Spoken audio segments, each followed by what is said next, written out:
So some of the roadblocks to LID, and these are going to be different in every community, and every community's ordinances are different, so I'm going to keep these pretty general. I'll go through them in more details. The first one is really overcoming the inertia. There's kind of this, negative attitude that some developers have towards LID and these practices, and even maybe that, some city staff have, that it's not feasible and it's never going to work. That really the first step is realizing that these are possible practical solutions and that they can be implemented in your community. The next one is the development process obstacles. We see a lot of times, the disconnect between the planners and the engineers, and going through that development process and when stormwater gets mentioned. So we'll talk a little bit about overcoming those obstacles. Design obstacles, obviously figuring out how to design these BMPs where those are being installed, and what criteria to put towards those. Ordinance obstacles, probably the biggest one. Cities' ordinances are big and long and not the most exciting read, so having to go through those and really flush out where those blocks are to LID can be a long, tedious process. Constructability concerns, like Ben said, if you design these as well as you could possibly design them, if they're not constructed correctly, they're not going to work properly.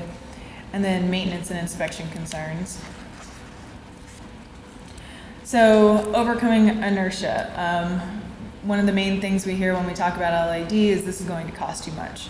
Before you even tell anybody what you're putting on your site or how you're designing your site, if you told a developer or an engineer, hey, I want this to be a low impact development, probably the first thing they're going to say is, well, that's going to cost too much. And really the truth is that's just not the case. We've shown a few case examples here of LID being actually more economically feasible. It reduces concrete and stormwater infrastructure.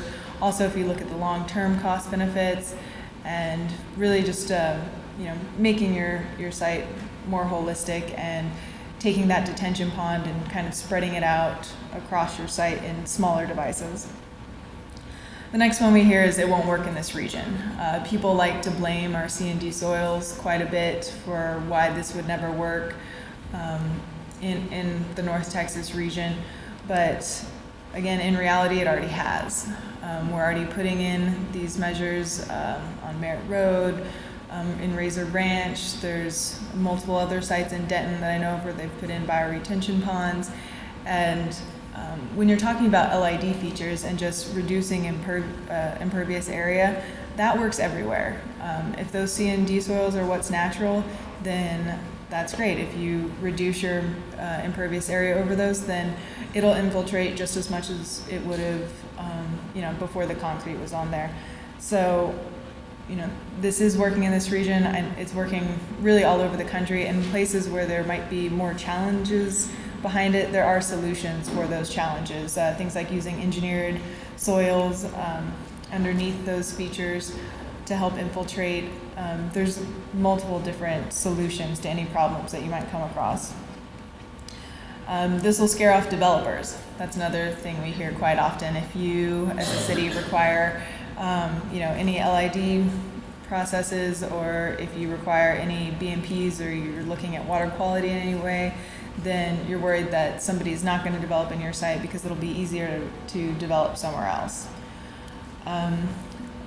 The thing I like to point out with this one is, while it might be harder, really developers are going to develop where there's people, and people like to be where these natural resources are really considered, are really taken care of. And you see that in places like Seattle and Portland and Austin, and now starting in Houston, that, while in cities like Austin it might be really hard to develop sometimes, that's not scaring away any development, because they realize that, that's where the growth is, that's where people want to go and want to be, and, that's not going to scare them away from what could be a very profitable development for them.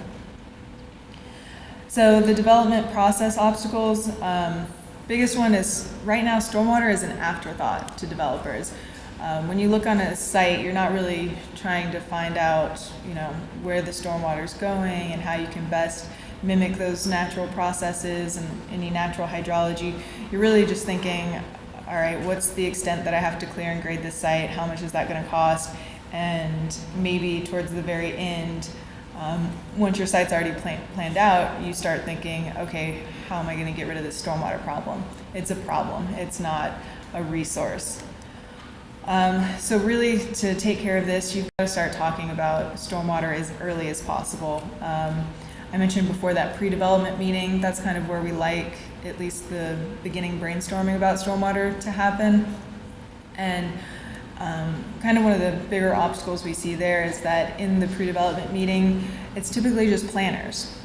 There's not a lot of engineers in that meeting. It's just the developer and the planner, and they're talking things through. And the planners get a little bit intimidated about, how am I going to convey some of these stormwater aspects to these developers? I don't know anything about stormwater. I don't know how to calculate anything. And really, they don't have to. This can be a fairly minimal effort. It's just telling them, what the city will allow, what the city is trying to promote as far as their development goes, and then, talk about a few different options that they have for meeting those. So, like I said, development fully planned before the city gets a chance to provide input. Sometimes those pre-development meetings, a developer comes in with a full set of drawn up plans. They've got everything in place. They know where they're putting their detention pond. They know how big a pipe they need to put in to cover that whole channel. And this one's just hard. It comes through lots of practice and lots of experience with the city. If a developer knows that, there's no point in doing all that work up front because the city's going to push back and tell them that they need to look at doing things differently, then eventually they'll get the hint and they'll start doing that more and more. Again, try to talk about it in those pre-development meetings. Hopefully there's not a full plan at that point, but if somebody comes in to just get a plat, mention it in those meetings. And a lot of time, we hear pushback from the cities that, hey, we're just too overwhelmed. We can't add another review. We don't have the time. We don't have the staff. And again, like I mentioned, it doesn't have to take a lot of time. We've pulled all of these LID aspects and stormwater control aspects and the different options. In some cities, we've brought it down to like 3 or 4 checklist items that, during a meeting you just say, what's your plan for stormwater? What LID practices could you implement here? Just things like that to at least spur discussion from these developers or from these consultants. Again, any little bit helps there. So some of the design obstacles, this one I'll go through very briefly. We just have one there. And the thing we hear is that there's no technical information out there to design structural controls. Everybody it looked like they raised their hand when we talked about iSWM.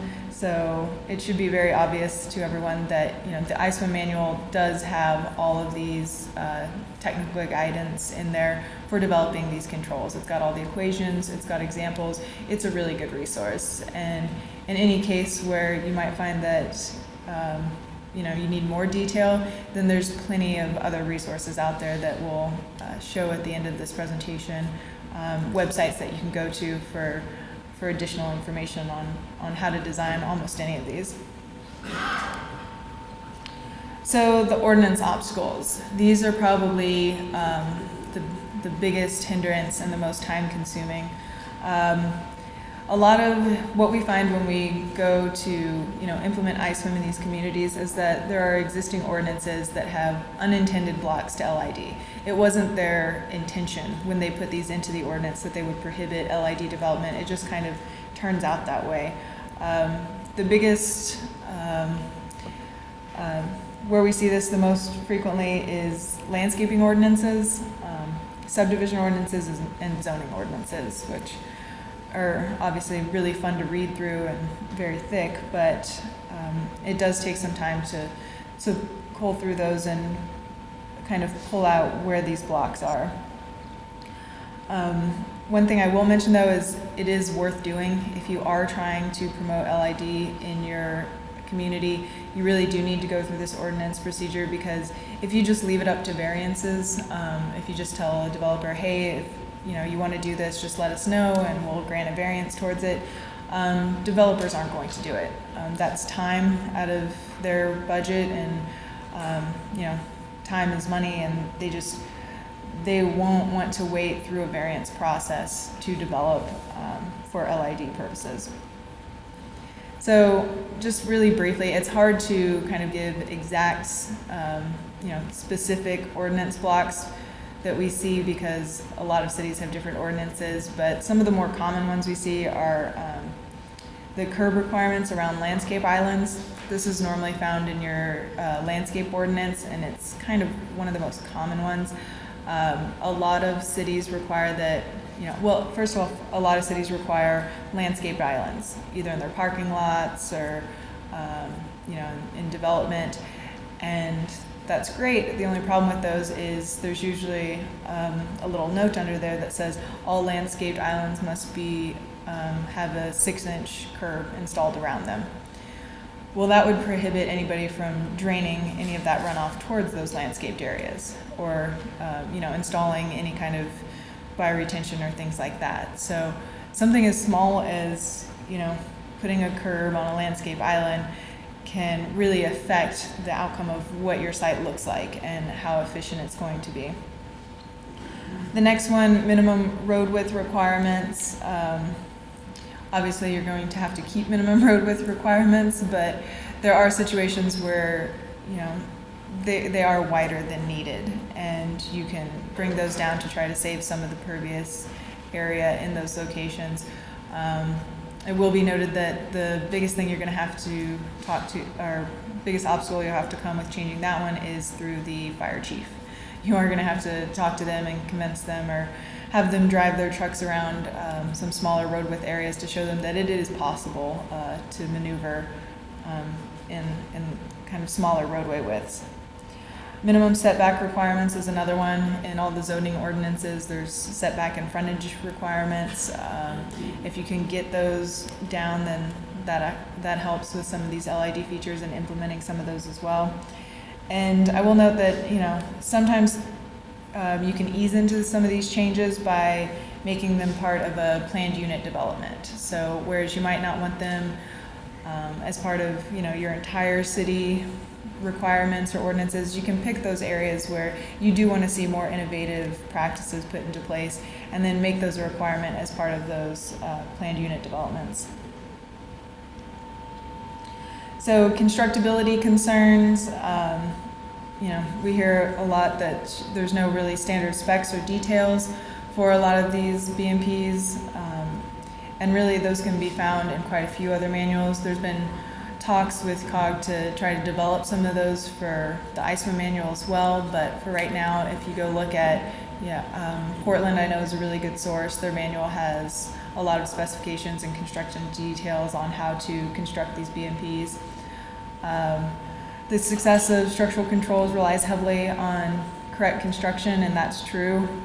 You are going to want an inspection plan in place for during construction. I know the Center for Watershed Protection has checklists that give you specific times during the construction of these BMPs of when you'd want to go out and inspect those. And then no one knows how to construct these controls, so they will increase price bids. We're seeing several more examples in this region of these BMPs being constructed, and more people are getting comfortable with what the costs might be. Also, there's several grant opportunities with constructing these BMPs or putting into place LID practices that aren't there for more traditional design. No one's going to give you a grant to put in a detention pond or a pipe system, but there are certain grants out there for bioretention and items such as that. I know the Section 319 grant is one that a few people in this region have received. And then maintenance and inspection concerns. A big one we hear is cities can't afford to maintain and inspect any new features. Maintenance staff is already overstretched as it is, and you can't add anything onto their burden. And I mean, really, cities don't have to be in charge of the maintenance and inspection. There are methods of putting into your policy and putting into your ordinances requirements that, either a private entity maintains and inspects these features, or that they hire somebody to maintain and inspect these. We've even seen in some cases where, they require an engineer to sign off on these, that they've been inspected on a yearly basis. So owners don't know how to maintain or inspect them. Again, if you are going to have the owners maintaining and inspecting, we definitely suggest that you put an operation and maintenance plan on your plan sheet, or even on your site plan or on the plat, because you want it somewhere where it's going to be easy to find. And there are plenty of examples out there. Again, the Center for Watershed Protection has very extensive checklists on how to maintain these items, and then also, if you're going out to inspect them, what items you need to be looking for during inspection. And then another one of the biggest concerns is that this is just going to make more work for the cities. You're going to get more calls from citizens complaining about this natural look, and if anything grows over 6 inches tall, you're going to get calls to mow it down. Where sometimes, in these bioretention, these plants serve a purpose. They're not there to be mowed down. And in these cases, you can cite that these LID practices do increase property values. Once you get these natural features set and established, they are seen as resources to the community. And also another way to combat this is we see a lot of useful signage being put up around these facilities that let people know what their purpose is, let them know that these plants are there to treat water quality and to provide habitat, and they're not just there to grow wild and bother the residents. So kind of in closing on that section, I do want to point out that LID is working in this area. It is being implemented in this area. And despite those saying it can't be done, it is being very successful. It has been very successful in this region. And as Ben pointed out, some of these case studies show that we see reductions in volume as high as 99%, and then removal rates in pollutants as high as 90%. And with the amount of flooding problems we have in this region, and with all the impaired streams we have in this region, this is something that we need. It's something that this region can really benefit from, and even kind of putting these practices into place in a limited capacity at first, it's better than nothing. And if we can do a little bit, then eventually that'll add up to a lot of benefits.